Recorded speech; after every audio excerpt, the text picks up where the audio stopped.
আজকে সকাল থেকে একটা নিউজ সোশ্যাল মিডিয়াতে ঘুরতেছে। তোফাজ্জল নামের একটা ব্যক্তি, যিনি চুরি করছে এই সন্দেহ করে বিশ্ববিদ্যালয়ের মেধাবী স্টুডেন্টরা তারা।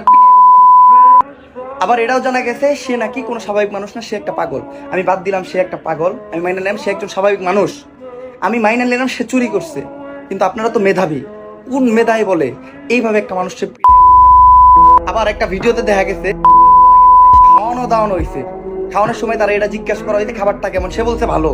তারা যখন খাওয়ানো হইতেছিল সে কি জানতো খাবার শেষে। আর আমার কথা হইলো মারবি যেহেতু খাওয়াই লিখে। ওই তোফাজ্জল নামের বড় ভাইটাও আমার করে প্রশ্ন করতেছে যে তোরা যেহেতু আমার মাইরে এলেবি তাহলে খাওয়াই লিখে।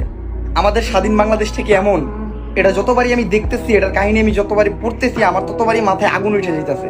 তো বাংলাদেশের যে প্রশাসন, সবার কাছে আমি রিকোয়েস্ট করতেছি, এটার একটা সঠিক বিচার করা উচিত।